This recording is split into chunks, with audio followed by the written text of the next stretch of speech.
ভাইরে কোরআনের হাফেজ বানাইছে। ইমাম সাহেব ধমক দিয়া বলতে আছে, আপনি কেন দেরি করলেন, আগে কেন আসলেন না? রিক্সাওয়ালা বলতে আছে, আমি যদি আগে আসতাম আর যদি পরিচয় দিতাম আমি রিক্সাওয়ালা, হয়তো আমার বাচ্চা দুইটারে মানুষ খোটা দিবে যে রিক্সাওয়ালার পোলা। এজন্য আমি আসি নাই, দূর থেকে নামাজে কোরআন তেলাওয়াত শুইলা আবার আস্তে করে দূরে চলে যাই। মাঝে মাঝে বাচ্চা দুইটার সাথে দূর থেকে আইসা দেখা করি।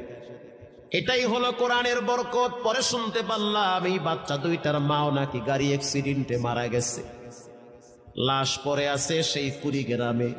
একটা ছেলের নাম জুবায়ের আর একটার নাম হলো তালহা।